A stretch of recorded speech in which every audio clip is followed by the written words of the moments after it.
আমার বাম পাশে বসে আছেন আমার প্রিয় উস্তাদ হাফেজ নাজিমুদ্দিন সাহেব। ওনাকে আমি ছোট্টবেলার থেকে চিনি, একদম যখন আমার বয়স কত হবে তখন, ওই তো 8 বছর 9 বছর, তখন থেকে আমার উস্তাদ আমার কোরআন শিখিয়েছেন আমাকে, সেখান থেকে আজকের আমি আসি। তো আমার উস্তাদ আমি মন থেকে দোয়া করলাম ওনাকে নেক হায়াত দান করুক এবং দিনের খাদেম হিসেবে কবুল করুক। আপনারা সবাই পড়া আমিন। এত জোরে না বাবা, একটু আসতে, আর একটু আসতে। মাশাআল্লাহ। আমি তোমাদের জন্য কিছু কথা বলবো। এখানে আমার সবাই বসে আছেন, সবাই শ্রদ্ধেয় ভাজন, সবাই আমার মুরব্বী, আমার সমস্ত ভাইয়েরা বড় আমার চাইতে। আমার এখানে হাইবুল্লাহ ভাই আছে। আমাকে মনে আছে আমি যখন কোনো ফেমাস বক্তা ছিলাম না, তখন হাবিব ভাই আমাকে দাওয়াত দিয়েছিলেন। Maybe it has been 4 years back, 4 বছর আগের কথা। তো তখন আমাকে ভাই 5,000 টাকা হাদিয়া দিয়েছিলেন, আমার এখন মনে আছে সে সময়ের কথা। তখন আমার আহামরি দাওয়াত আসলে ছিল না, সত্য কথা বলতে। এখন তো আমরা দাওয়াত দিয়ে পারি না, তখন আমাদের দাওয়াত ছিল না, সত্য কথা। তো আমার প্রিয় ভাই যিনি আমাকে এতটা সম্মান করেছেন সেই সময়ে, আমি হাবিব ভাইয়ের জন্য দরকার ওনাকে নেক হায়াত দান করুক। আমরা সকলেই পড়ি আমিন। 3টা তাকবীর দিব আমরা। তাকবীর দেওয়ার শেষ হলে কিছু কথা বলবো, তারপরে আমাদের যিনি মাননীয় সভাপতি সাহেব আছেন উনি কথা বলবেন, তারপরে দোয়া হয়ে যাবে। রাজি আছেন তো সবাই ইনশাআল্লাহ? তাকবীর দিবেন কয়টা সবাই? আমি বলবো লিল্লাহি তাকবীর, আপনারা বলবেন আল্লাহু আকবার। আমি বলছি লিল্লাহি তাকবীর।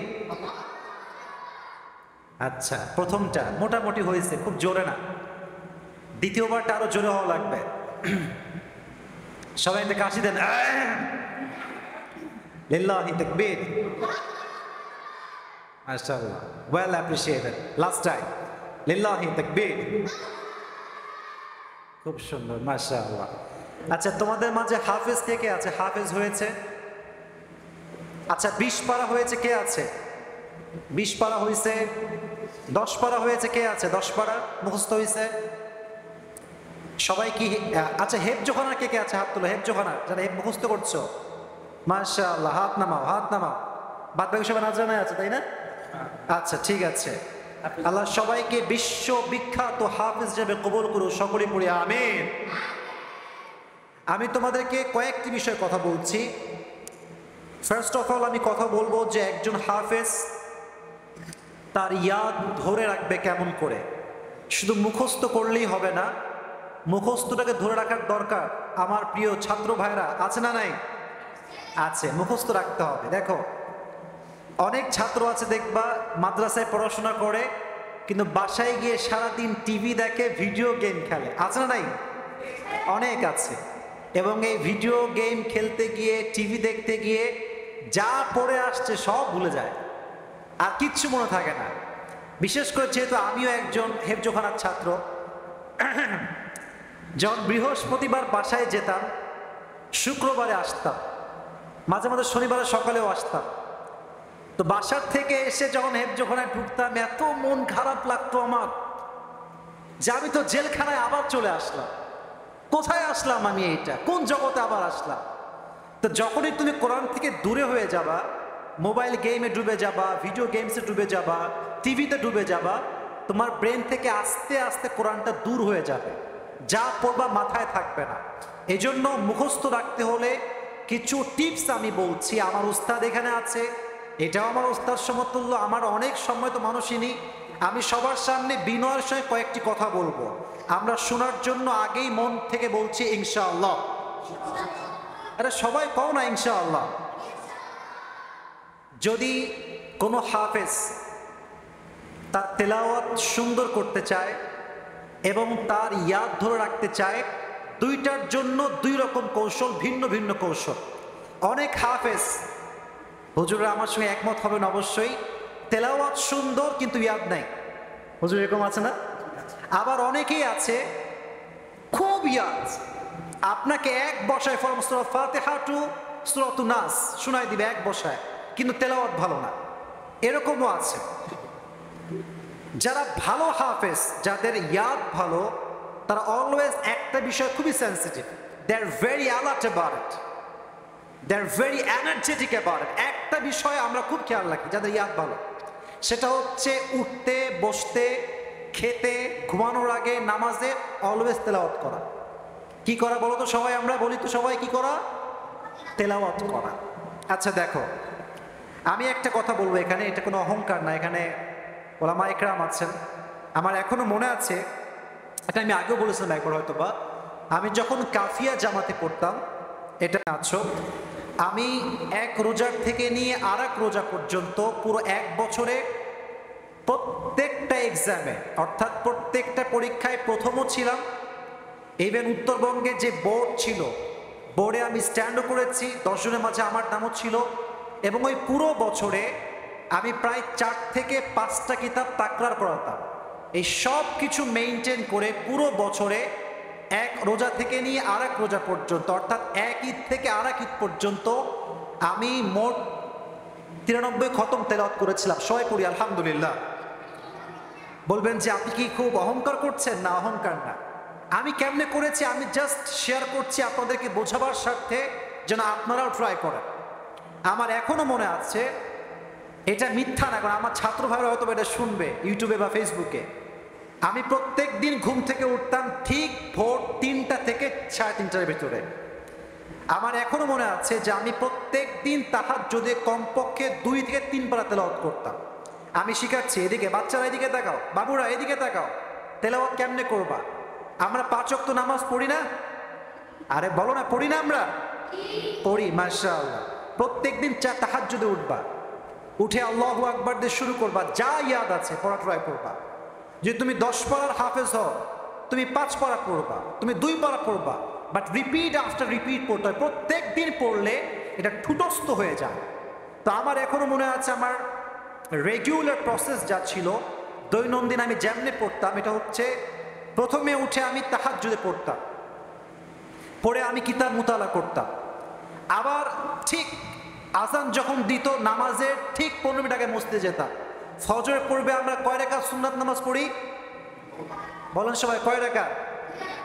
ওই 20 মিনিট পাইলে 1 পারা, 15 মিনিট পাইলে 15 পৃষ্ঠা পড়তাম। আবার ফজরের পরে পড়তাম, তারপরে কিতাব মুতালা করতাম, আরও সামনের পড়াগুলো রিভাইজ দেওয়া ট্রাই করতাম, আগের পড়াগুলো পড়া ট্রাই করতাম। সব কিছু মিলিয়ে আমার এখনো মনে আছে যে ওস্তাদ ক্লাসে আসেন নাই, আমার ভাল লাগছে না, আমি মনে মনে তেলাওয়াত করতাম। আমার এমনও দিন গেছে, আমি আবারও বলছি, ওয়াল্লাহি ওয়াল্লাহি ওয়াল্লাহি, আল্লাহ কসম করে বলছি, ওয়াল্লাহি বিল্লাহি তাল্লাহি, কোনো শো অফ নয়। আমার এমনও দিন গেছে আমি একদিনে 2 খতম তেলাওয়াত করেছি। কয় খতম? 2 খতম। কেমনে পেরেছি? এটার একটাই মাধ্যম, আমার প্রিয় ছাত্র ভাইয়েরা, একটাই মাধ্যম, তোমাকে মনে মনে পড়ার অভ্যেসটা করে তুলতে হবে। মনে মনে পড়া, এটা ছাড়া তুমি পারবা না। মনে করো তুমি খেতে বসেছ, খাওয়ার পূর্বে তেলাওয়াত করা, মনে মনে তেলাওয়াত। বাসায় যাচ্ছ, রিক্সায় তেলাওয়াত করা। আমার এখনো মনে আছে, আমি যখন নানি বাড়ি গেছিলাম, আমার নানি বাড়ি যাওয়ার সময় আমি 1 খতম মনে মনে পড়েছি, আসার সময় আমি 1 খতম মনে মনে পড়েছি। আর ইয়াদ এতটা ভালো হয়ে গেছিল পড়তে পড়তে, যে আমার ওই সময় চ্যালেঞ্জ ছিল যে আমি পুরো 1 খতম শোনাবো, এক বই থেকে সূরা ফাতিহা থেকে সূরা নাস পর্যন্ত, আমার একটা লোকমাও যাবে না। তো চ্যালেঞ্জ করার পরে আমার সঙ্গে 3 জন বসেছিল যে আমরা শুনবো আপনার পড়া সূরা ফাতিহা থেকে নিয়ে সূরা নাস পর্যন্ত, দেখবো ভুল হয় কিনা। তা আমার এখনো মনে আছে, আমি সরে জানি পড়তাম, পুরো 1 খতম শুনিয়েছি। ফজরের পরে শুরু করেছিলাম, তারপরের দিন ফজরের সময় যেহেতু স্লোলি পড়েছিলাম, 1 ফজর থেকে নিয়ে আর 1 ফজর পর্যন্ত শুনিয়েছি। আমার পুরো কোরআনে ভুল গেছে মাত্র 1টা। আলহামদুলিল্লাহ। এটা কেন সম্ভব হয়েছে? শুধুমাত্র কন্টিনিউয়াসলি তেলাওয়াতের জন্য। তো তোমরা যারা আছো সবাইকে আমি লাস্ট কথা বলছি এই বিষয়ে, নামাজে পড়ার অভ্যেস করে তুলো। পাশাপাশি যখন হাঁটছো, চলছো, খাবার খাচ্ছ, রাস্তায় গিয়ে খেলতেছো, মাঠে খেলতেছো, তখনও তেলাওয়াত করবা। তুমি যদি তেলাওয়াত এমনি করতে পারো মনে মনে, এবং চলতে ফিরতে উঠতে বসতে, ওয়াল্লাহি তোমার তেলাওয়াত এবং তোমার ইয়াদ এত ঠুটস্থ হবে, তোমাকে পৃথিবীর কেউ প্রশ্ন করে কখনো আটকাতে পারবে না। ঠিক কিনা বলো তোমরা সবাই? আল্লাহ সবাইকে পরিপূর্ণ তেলাওয়াত করার তৌফিক দান করতে আমরা সকলেই পড়ছি আমিন।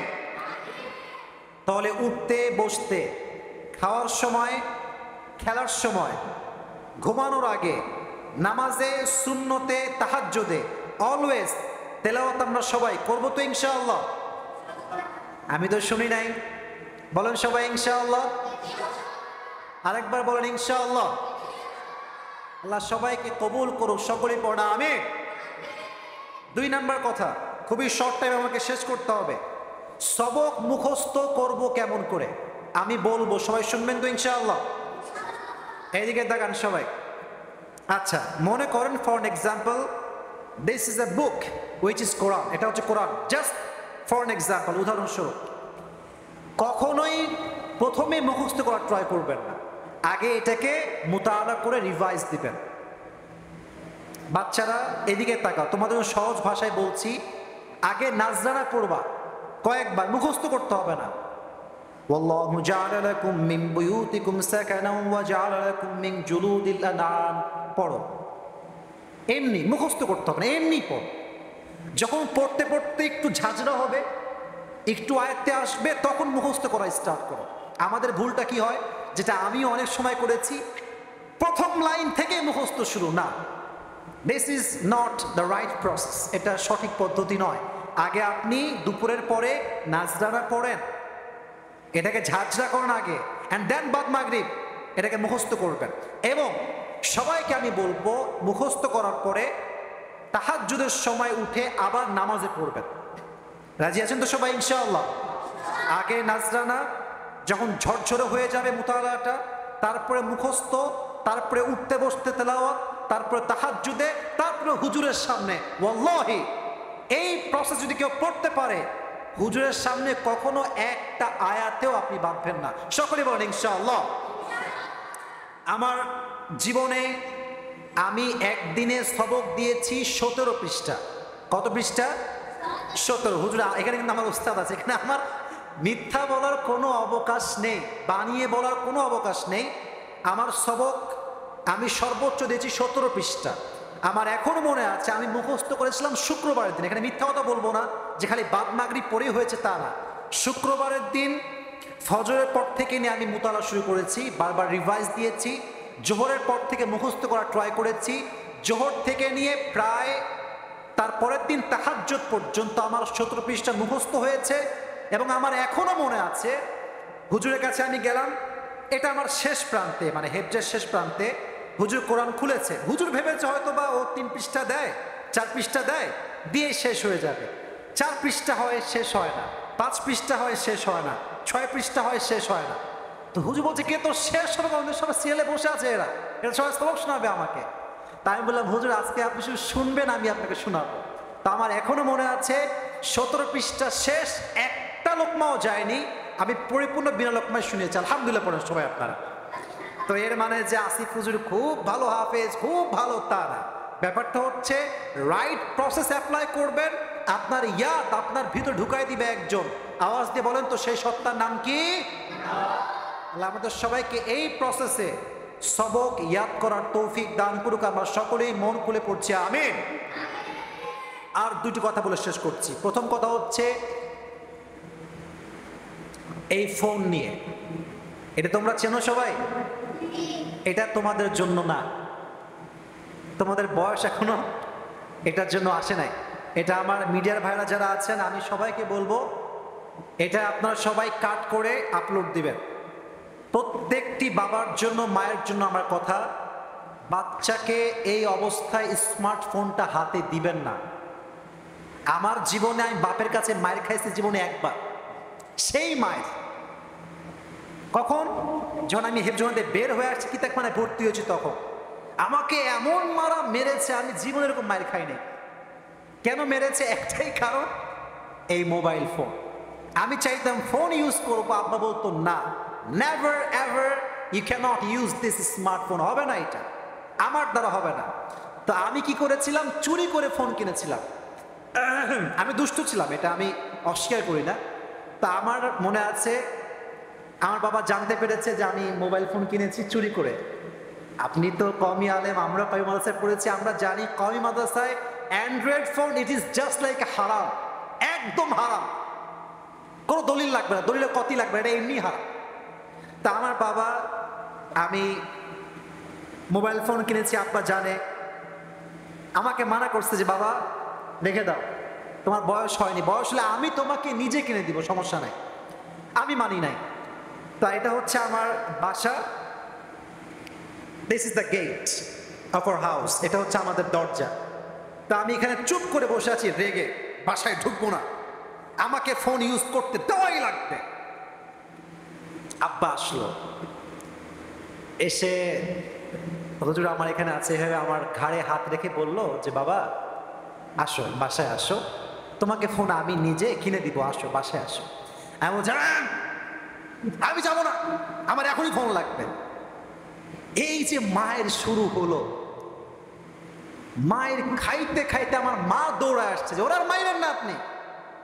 ওই জীবনে একবার মায়ের খেয়েছি বাবার হাতে ফোনের জন্য, ওই যে আমার ঘাড় সোজা হয়েছে, ওই থেকে নিয়ে এই পর্যন্ত আমি আসছি। অতএব তোমরা যারা বাচ্চারা আছো, আব্বা আম্মা রাগ করলে মন খারাপ করবা না, মাথায় রাখবা তোমাদেরকে ধমক দেওয়া হচ্ছে, এটার উদ্দেশ্য হচ্ছে তোমাদের ভবিষ্যৎ সুন্দর করবে একজন, তিনি কে?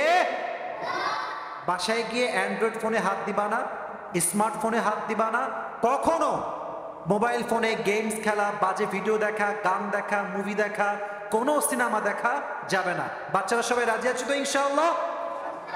আরে এত আসতে কেন রে বাবা, জোরে কও তো ইনশাআল্লাহ। আর তোমরা অনেকে কিছুটা বড় হয়ে গেছো, তারাবির নামাজও পড়াতে হবে, আস্তে আস্তে নিয়াত রাখতে হবে। এই যে আমাদের হুজুর বসে আছে আমার ডান পাশে, আমার বাবার অনেক কাছের বন্ধু। হুজুরের কাছে আমি, it has been maybe 7 years, 7 বছর আগের কথা, আমি নিজে ইন্টারভিউ দিয়েছি হুজুরের কাছে। হুজুর আমাকে ভালো নাম্বার দিয়েছেন, আমি সে সময় চান্স পেয়েছি, আমার এখনো মনে আছে। তো ভালো হাফেজ হলে তোমার তারাবি খোঁজা লাগবে না, মানুষ তোমাকে হায়ার করে নিয়ে যাবে। এটা আমাদের ভুল ধারণা যে ভাই তারাবির নামাজ দেন না, পড়াই না, দেন না, হবে না এমনি। আপনাকে নিজের যোগ্যতায় অর্জন করতে হবে। রাজি আছেন তো ইনশাআল্লাহ? আমার কথা শেষ, আমি শেষ কথা আমার মিডিয়ার ভাইদেরকে বলবো। মিডিয়ার ভাইরা অনেকে আসছেন, আপনার প্রিয় ভাইরা, আমার এখানে 2-1 পরিচিত আছেন, বাদ বাকি সবাই আমার অপরিচিত। আপনারা ভুলভাল ক্যাপশন কেউ দিবেন না। এই যে এদিকে মোবাইল ফোন রাখেন সবাই, এদিকে আপনারা কেউ ভুলভাল ক্যাপশন দিবেন না। এখানে এমন ছিল মিডিয়ার আছেন যারা মেয়েদের ছবি দিয়ে ভিডিও আপলোড দেন, এটা আমি জানি। তো আমি কাউকে ইনসাল্ট করার যোগ্যতা আমার নাই, কাউকে অসম্মান করে সম্মান কখনো বাড়ে না। আপনারা দূর থেকে আসছেন, নওগাঁ থেকে, বানেশ্বর থেকে, অনেক দূর থেকে আপনারা আসছেন, আমি কিন্তু জানতামও না। আমাকে বললো ফোন দিয়ে যে ভাই দূর থেকে বাইরে আসছে। আপনাদেরকে আমি অ্যাপ্রিসিয়েট করি, আমি চাই আপনারা আসেন, বাট ভুলভাল থাম্বনেল দিবেন না। আপনাদের ভুলভাল থাম্বনেলের জন্য আমার বাসাতেও সমস্যা হয়, ভুলভাল থাম্বনেলের জন্য। এগুলো ভুলভাল থাম্বনেল দিবেন না আপনারা। এবং অনেক যুবককে দেখেছি ইউটিউবে ভিডিও আপলোড দেয় মেয়েদের সঙ্গে ছবি দিয়ে, অমুক তমুক ইত্যাদি। ভাইরে এসবের দরকার নাই, আপনার টাকা হারাম হয়ে যাবে। আপনার কন্টেন্ট একরকম, আপনি থাম্বনেল দেওয়ার রকম, এটা কেমন কথা ভাই আমার? তো এখানে অনেকগুলো মিডিয়ার ভাইরা আসছেন, সবার কাছে আমার বিনীত আবদার, কারোর সঙ্গে আমার শত্রুতা নাই, মারামারি নাই, ঝামেলা নাই, কাটাকাটি নাই। আমি আসিফ সাক কথার মানুষ, কখনো ভুলভাল থাম্বনেল দিবেন না, নাম উল্লেখ করলাম না, ভুলভাল থাম্বনেল দিবেন না। আল্লাহ মিডিয়ার ভাইদেরকে স্বচ্ছভাবে ইসলামের জন্য কাজ করার তৌফিক দান করুক। আমরা সকলেই মন খুলে পড়ছি আমিন। এবং আমি সর্বশেষ একটি কথা বলেই শেষ করছি। আমরা এখন যেখানে বসে আছি এটি হচ্ছে কোর্ট স্টেশন থেকে ঠিক ডান দিকে লিলিহরের মোড়ের পূর্বে, তাই না? এই রাস্তাতে আমাদের এই মাদ্রাসা অবস্থিত। মাদ্রাসার নাম হচ্ছে ফয়জুল কোরআন হিফজ মাদ্রাসা। আমি এখানে সবাই গ্রহণযোগ্য ব্যক্তিরা আছেন, মিডিয়ার সামনে বলছি, যারা সন্তানকে মানুষ করতে চান, এই মাদ্রাসা একটি গ্রহণযোগ্য প্রতিষ্ঠান in Rajshahi. I really believe that. হুজুরেরও মাদ্রাসা আছে, এটা হচ্ছে রানীবাজারে, ওটাও খুবই ভালো মাদ্রাসা। আমরা যারা সন্তানকে ভর্তি করাতে চাই, আমি আসিফের জায়গা থেকে আমি ইনশিওর করছি, because I am his student, আমি তার ছাত্র, উনি আমার ওস্তাদ। তো আমার ওস্তাদকে নিয়ে আমি এতটুকু ইনশিওর করতে চাই যে ওনার তেলাওয়াত অসাধারণ, রিসাইটেশন ইজ রিয়েলি অ্যামেজিং। আমি আগেও শুনেছি, আমি জানি, আমি নষ্ট করেছি আমার হুজুরের কাছে। তো যারা সন্তানকে হাফেজ করতে চান, এই তো অক্টোবর চলছে, নভেম্বর ডিসেম্বরের পরে ভর্তি শুরু হবে। সবাই এখানে আসবেন, মিডিয়ার মাধ্যমে বলছি সবাইকে, যদি আপনারা এখানে এসে আমার পরিচয়টা দেন, অবশ্যই এটা আপনি শিওর থাকবেন সর্বোচ্চ ছাড় দেওয়া হবে। আল্লাহ সকলের সন্তানকে যেন আলেম বানাতে পারে, হাফেজ বানাতে পারে, ইখলাসের সঙ্গে আল্লাহ তৌফিক দান করুক। আমরা সকলেই পড়ছি আমিন। সময় আমরা আর আগাবো না, সামনের দিকে অলরেডি 1টা বেজে গিয়েছে। আমাদের সভাপতি সাহেব আছেন, আমার উস্তাদ সমতুল্য, আমার পিতা সমতুল্য। আমি অনুরোধ করবো হুজুর কিছু কথা বলার জন্য, এবং তারপরে আমরা দোয়ার দিকে এগিয়ে যাব। আমরা সকলেই বলছি ইনশাআল্লাহ।